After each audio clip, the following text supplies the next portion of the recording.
안녕하세요. 요한복음 묵상 75번째 시간입니다.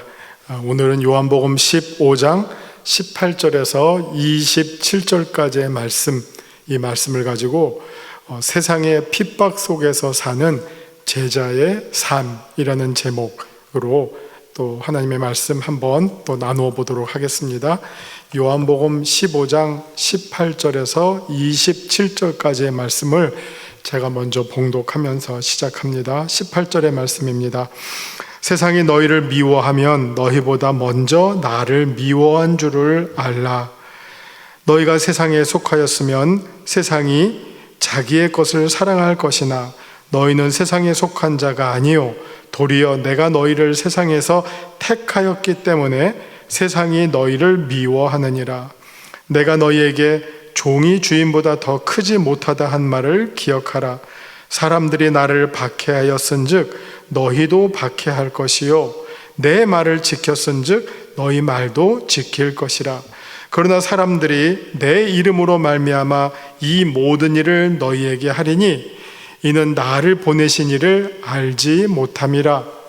내가 와서 그들에게 말하지 아니하였더라면 죄가 없었으려니와 지금은 그 죄를 핑계할 수 없느니라. 나를 미워하는 자는 또 내 아버지를 미워하느니라.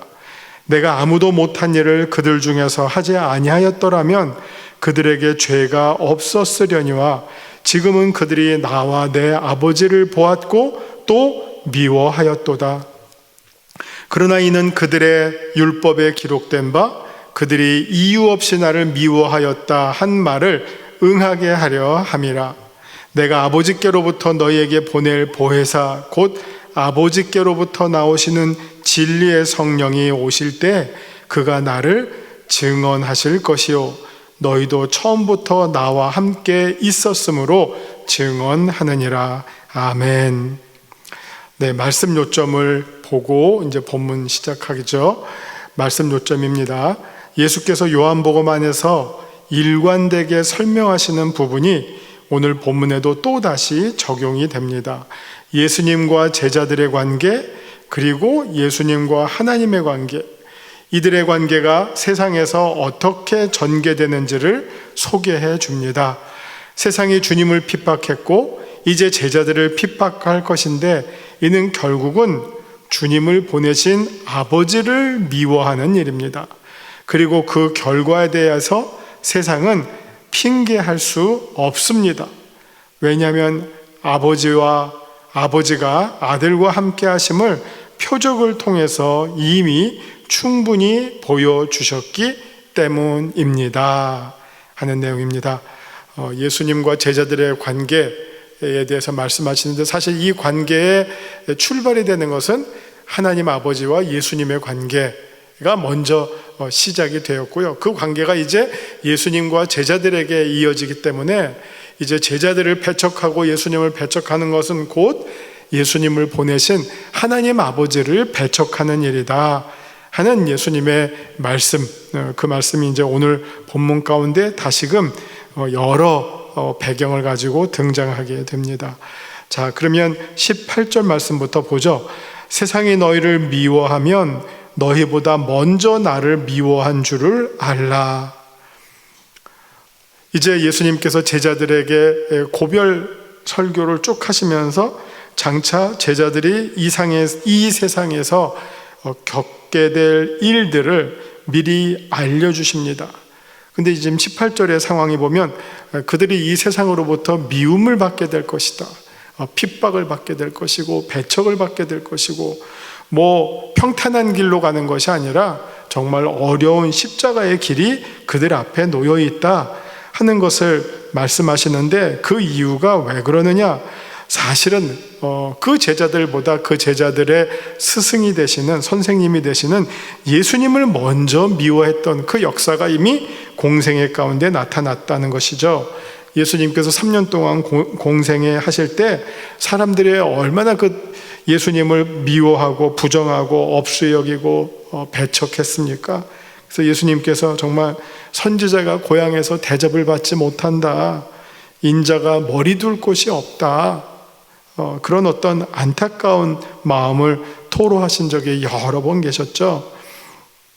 그러니까 그 상황을 지금 말씀해 주시는 것이죠.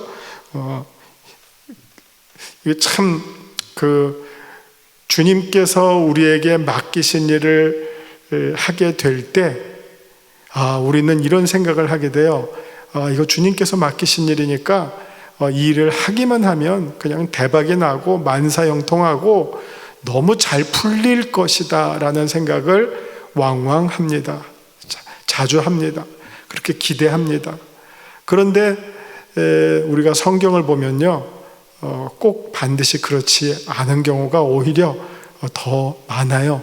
주님께서 맡기신 일, 시키신 일을 했는데 세상의 영광보다는 세상의 핍박이 오고 사람들의 환대보다는 사람들의 박대가 뒤따르는 경우가 더 많이 있습니다. 예수님도 성령에게 이끌리어서 어디에 가서 무엇을 하셨냐? 성령에게 이끌리어서 예루살렘 궁전에 가서 왕 노릇하고 대접받고 한 게 아니라 성령에게 이끌리어 광야로 나가셔서 사탄에게 시험을 받으셨다는 거예요. 그걸 우리가 꼭 기억해야 됩니다. 성령에게 이끌려서 만사형통이 아니라 성령에게 이끌렸을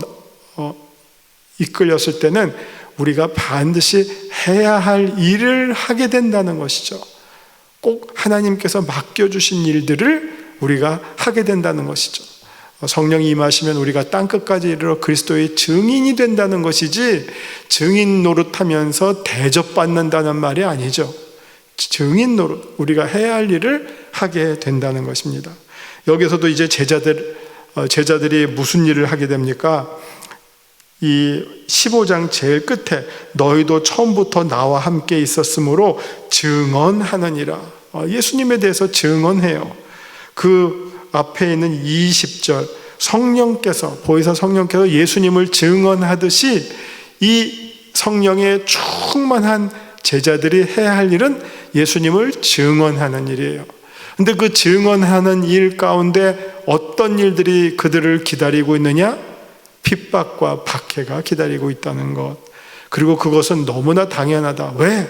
세상 사람들이 이미 예수님에게도 그런 핍박과 박해를 행했기 때문에 예수님의 제자들이 예수님을 증언할 때 그런 핍박과 박해를 받는 것, 세상으로부터 미움을 받는 일은 지극히 당연한 일이니까 그런 일들이 제자들에게 닥친다 하더라도 놀라지 말라, 두려워하지 말라, 올 것이 왔구나, 담대하고 그냥 덤덤하게 견뎌라 하는 것입니다. 그런 취지로 주님께서 지금 제자들에게 계속해서 말씀해 주시는 거죠. 18절의 말씀이 세상이 너희를 미워하면 너희보다 먼저 예수님을 미워한 줄을 알라. 그러니까 너희가 그 예수님의 제자로서 세상으로부터 미움을 받는 것이 당연한 일이다 말씀해 주십니다. 우리가 바라기는 예수님께서 맡겨주신 일을 하면서 세상으로부터 존경을 받고 대접을 받으면 얼마나 좋겠습니까? 그런데 우리가 대접받고 존귀한 대접을 받을 일은 천국에서 이루어질 일이고, 이 땅에서는 오히려 박해와 미움과 박대를 받는 경우가 더 빈번할 것이다 하는 것을 우리가 각오를 하고 예상을 해야 하겠습니다. 19절, 너희가 세상에 속하였으면 세상이 자기의 것을 사랑할 것이나 너희는 세상에 속한 자가 아니요 도리어 내가 너희를 세상에서 택하였기 때문에 세상이 너희를 미워하느니라. 너희는 누구의 것이냐? 너희가 세상에 속했으면 그러면 세상의 주가 너희를 잘 챙겨줄 것이다. 그러나 너희는 세상으로부터 택함을 받아서 예수님께 속한 자이기 때문에 세상으로부터 떠난 자들이에요. 세상에 속한 자들이 아니고 세상으로부터 예수님께로 소유권이 바뀌어진 자들이에요. 그래서 여러분에 대한 최종 책임은 예수님이 갖고 계시지 세상이 갖고 있지 않아요. 그렇기 때문에 마치 주인이 종을 챙기듯이 여러분들을 챙겨주실 분, 보호해 주시고 지켜주실 분은 예수님이지 이 세상이 아니라는 거죠. 세상이, 여러분이 정말 세상을 주로 삼고 세상에 속했으면 세상에서 그냥 잘 사는 것이 여러분의 그냥 마지막 목표가 되겠죠. 그러나 여러분들의 마지막 목표는 이 세상 다음에 영원한 나라이기 때문에, 그래서 주님께서 천국에서 여러분들의 영원히 거할 처소를 마련하러 먼저 가시고, 우리가 거기에 가기까지는 이 세상은 어떻게 보면 우리에게는 광야와 같은 곳이고, 하나님 나라가, 천국이 우리에게는 약속의 땅이라는 거예요. 그러니까 우리가 이 땅에서 많은 어려움을 당하는 일, 이거는 결코 어색하거나 낯선 일이 아니고, 어떻게 보면 영원한 약속의 땅 천국에 들어가기까지 우리가 마땅히 겪을 수 있는 고난과 시련일 것이다 라는 말씀입니다. 우리의 궁극적인 시민권은 하나님 나라에 있기 때문에 이 세상 사람들의 눈으로 보기는, 이 세상의 눈으로 보기에는 우리 편이야, 이 세상의 편이 아니에요. 세상과 다른 사람들이에요. 그러니까 세상은 우리를 볼 때 불편하고 거북하겠죠. 그러나 우리가 정말 우리가 영원히 거하고 쉴 곳은 하나님 아버지의 품이지 이 세상의 품이 아니라는 것을 우리가 기억해야 하겠습니다. 20절, 내가 너에게 종이 주인보다 더 크지 못하다 한 말을 기억하라. 사람들이 나를 박해하였은즉 너희도 박해할 것이요, 내 말을 지켰은즉 너희 말도 지킬 것이라. 이게 주인과 종의 관계, 선생님과 제자의 관계, 선생님과 제자의 관계는 어떻게 보면 주인과 종의 관계와 마찬가지로 하나의 같은 운명 공동체라는 거죠. 주인이 잘 되면 종이 잘 되고, 선생님이 잘 되면 제자도 잘 되는 것처럼 그런 어떤 연결 속에 있기 때문에 주인을 향해서 박해를 했다면 당연히 종은 더 박해를 받을 것이 당연하다, 그런 취지의 말씀입니다. 21절, 그러나 사람들이 내 이름으로 말미암아 이 모든 일을 너희에게 하리니 이는 나를 보내신 이를 알지 못함이라. 이 말은 이게 무슨 뜻이냐면, 사실 이스라엘 사람들이, 유대인들이 예수님을 보내신 분이 하나님 아버지이심을 알았다라면 예수님은 누구에게 속했죠? 아버지에게 속했죠. 그렇기 때문에 아마 잘 해줬을 거예요. 환영해 주었을 거예요. 그리고 예수님의 말씀에 아주 진실된 순종을 했을 거예요. 신실하게 예수님의 말씀을 지켰을 거예요. 그런데 예수님이 누구로부터 왔는지, 누가 보내셔서 이 땅에 오신 분인지를 그들이 알지를 못해요. 알지를 못하기 때문에 예수님을 향해서 그들이 할 수 있는 일은, 극단적인 경우에는 감히 하나님을 팔아먹어? 감히 하나님을 향해서 막 거들먹거려? 이런 식으로밖에 보지를 못했다는 거죠. 감히 하나님을 그 입으로 언급해? 하나님의 아들이라 그래? 자기가 하나님과 같다 그래? 이런 모든 말들이 이스라엘 사람들이 예수님이 하나님이 보내신 분, 하나님의 아들이라고 하는 사실을 깨닫지 못한 상황에서 그런 말들은 모두 그들에게는 하나님의 권위와 하나님의 존귀하심과 영광을 훼손시키는 신성 모독과 같은 말로 들렸었다는 것입니다. 자, 그렇기 때문에 하나님께서 보내신 이 분을, 성자 예수 그리스도를 영접하지 아니한 그들이 지게 될 책임은 심판이 되는 것이죠. 자, 그래서 이제 22절 보죠. 내가 와서 그들에게 말하지 아니하였더라면 죄가 없었으려니와 지금은 그 죄를 핑계할 수 없느니라. 예수님께서 매번 사역을 하실 때마다, 매번 요한복음에 7번의 표적이 나오는데 매번 표적을 행하실 때마다 이 말은, 그리고 이 행동은 내가 혼자 잘나서 한 게 아니요, 내 아버지의 하시고자 하시는 말, 내 아버지의 뜻, 내 아버지의 마음을 그대로 표현한 것이다.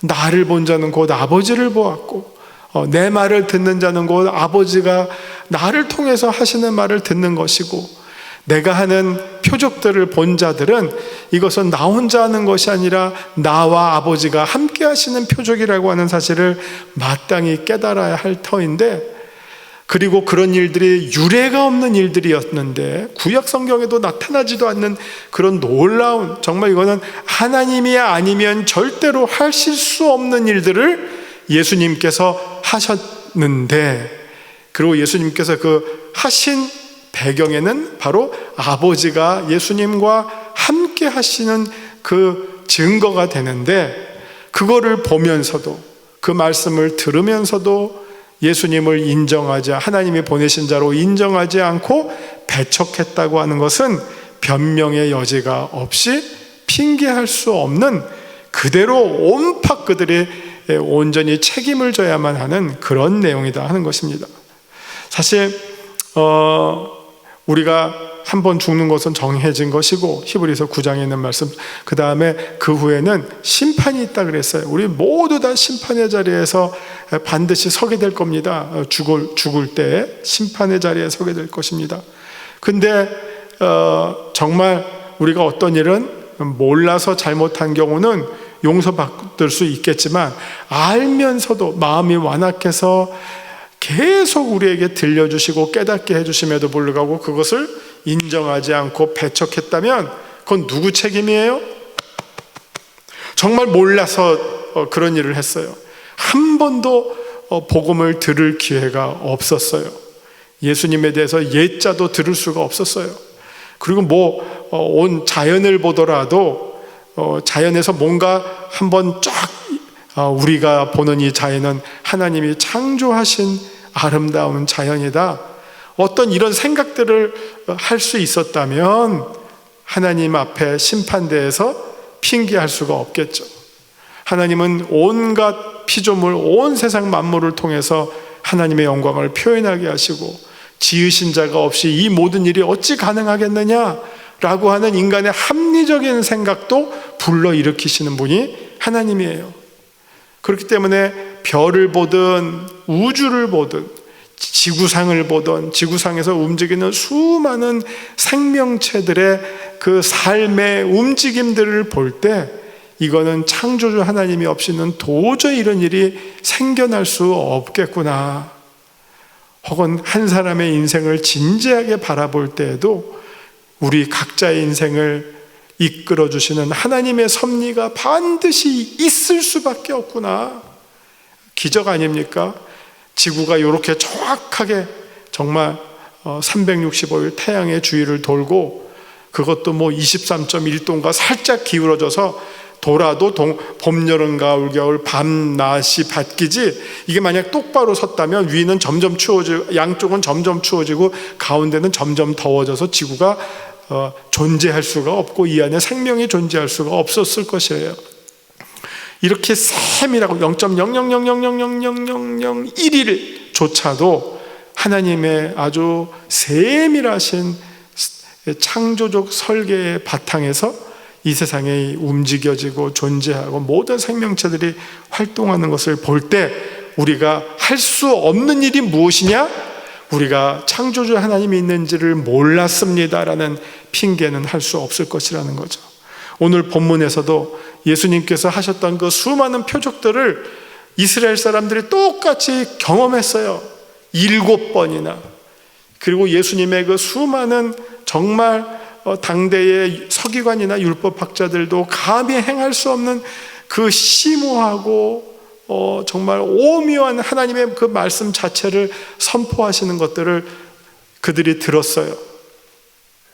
그럼에도 불구하고 예수님을 부정하는 것은 곧 예수님을 보내신 하나님 아버지를 부정하는 일이다. 그것이 예수님께서 이스라엘을 향해서 명백하게 경고하시는 말씀입니다.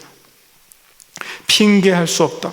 이 로마서 1장 20절에도 하나님께서 지으신 이 우주 만물을 바라볼 때 하나님이 없다, 내가 몰라서 이렇게 살았습니다 라고 핑계치 못할지니라 라고 말씀이 나와요. 로마서 1장 20절.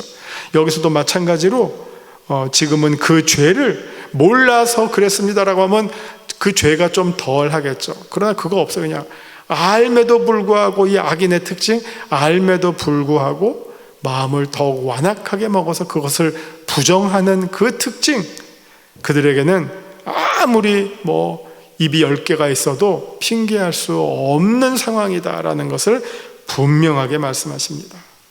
그 다음에 23절, 나를 미워하는 자는 또 내 아버지를 미워하느니라.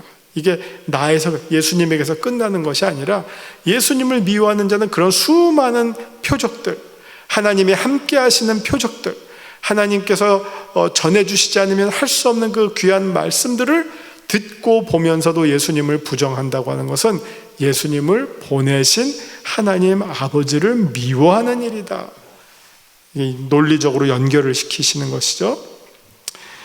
24절, 내가 아무도 못한 일을 그들 중에서 하지 아니하였더라면 그들에게 죄가 없었으려니와, 계속 그거 추가적으로 부연 설명해 주시는 거죠. 지금은 그들이 나와 내 아버지를 보았고 또 미워하였도다. 예수님께서 하신 표적들은 전무후무한 표적들이 많았어요. 죽은 자를 살리시고, 날 때부터 맹인된 사람을 고쳐주시고, 수많은 표적들을, 가나에서 혼인잔치에서 물을 가지고 포도주를 변화시켜 주시고, 너무 놀라운 일이죠. 그런 일들을 보면서, 그 기적을 맛보면서도 예수님을 부인하는 것은 곧 하나님을 부인하는 것이다. 25절, 그러나 이는 그들의 율법에 기록된 바 그들이 이유 없이 나를 미워하였다 한 말을 응하게 하려 함이라.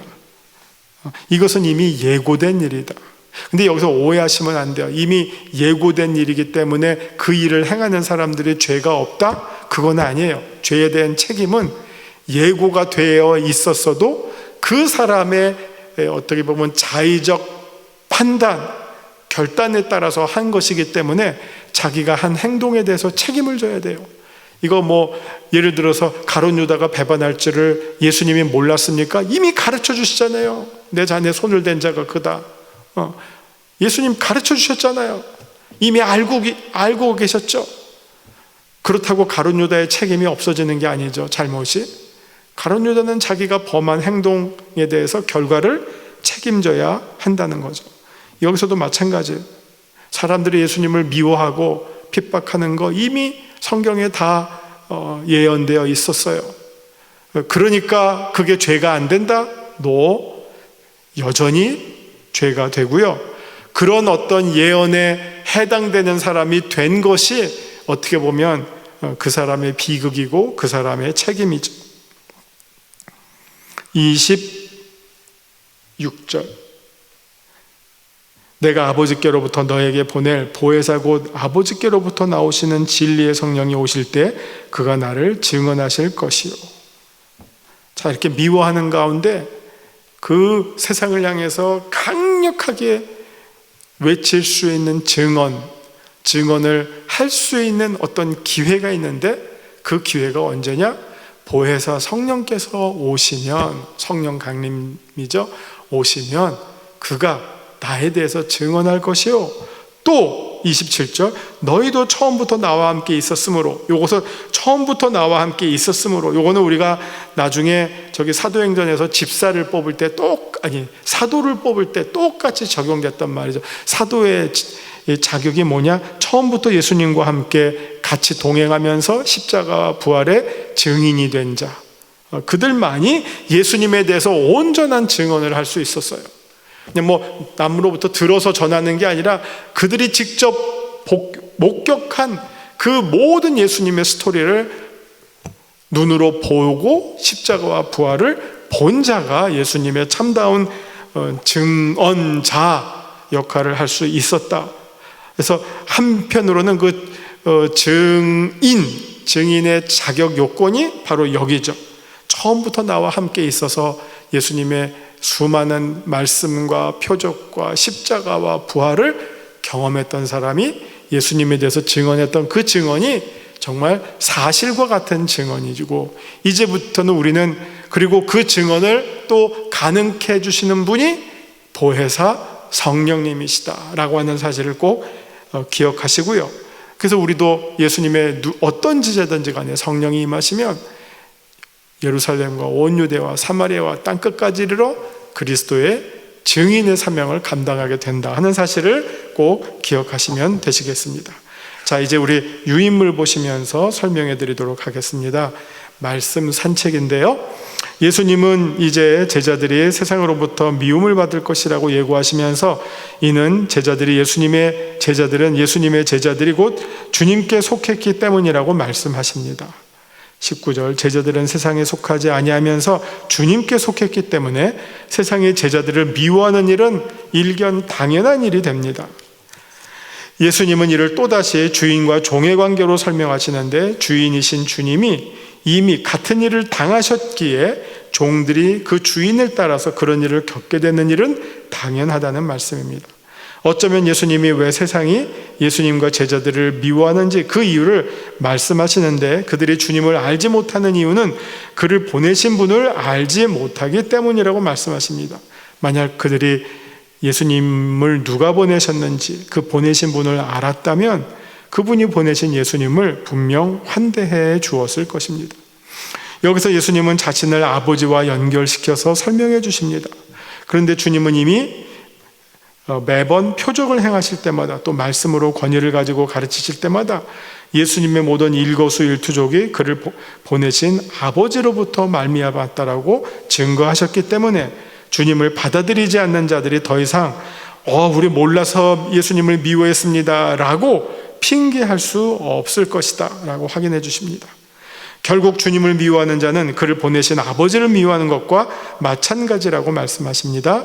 이미 예수님께서 행하신 표적은 전무후무한 아무도 하지 못했던 일이고, 이는 주님이 하나님께서 보내셨고 하나님과 동행하는 분임을 웅변적으로 사실적으로 입증해주는 사건이고, 그럼에도 불구하고 이것을 의도적으로 악의적으로 거부하는 일은 아버지를 미워하는 일이라고 준엄하게 꾸짖으십니다. 주님은 세상의 미워함마저도 성경에 예언된 것의 성취라고 말씀하십니다. 이는 이미 시편 35편과 69편에서 예언한 바처럼 하나님과 예수님은 알고 계셨던 일이라 전혀 의외의 사건이 아님을 말씀하십니다. 예수님에 대해서 지금까지 아버지께서 표적과 기사로 증거하셨던 것처럼 이제는 보혜사 성령님께서 오셔서 아들에 대하여 증거하실 것이라고 말씀하십니다. 그리고 성령님이 아들에 대하여 증거하듯이 이제 제자들도 아들에 대하여 증거할 것입니다. 사도행전 1장 8절을 보시면 됩니다. 예수님은 누구십니까? 아버지와 성령님이 함께 증거해 주시는 하나님의 아들이십니다. 그리고 세상으로부터 미움을 받으시는 분이시지만 아버지로부터는 사랑을 받으시는 독생 성자입니다. 세상은 예수님을 십자가에 못 박았지만 하나님은 예수님을 죽은 자들로부터 다시 살리셔서 하나님이 보증해 주시는 분, 하나님이 보내셨던 분, 하나님이 사랑하시는 분이라고 하는 사실을 입증해 주십니다. 내게 주시는 교훈은 무엇입니까? 우리가 세상에 속하지 아니하였기 때문에 세상으로부터 미움을 받는 일은 당연한 일이라고 받아들여야 합니다. 그러나 우리가 세상에 미움을 받는다고 세상에 지지 않고 세상에 대해서 승리하는 그런 예수님의 참다운 제자들이 되어야 하겠습니다. 이제 말씀에 따른 기도로 마치겠습니다. 주님, 우리가 세상으로부터 미움을 받고 고난을 받으나 장차 우리가 천국에서 누릴 영광을 보므로 세상의 미움과 고난을 이겨내고 승리하는 성도들 다 되게 하여 주옵소서. 예수님의 이름으로 기도합니다. 아멘.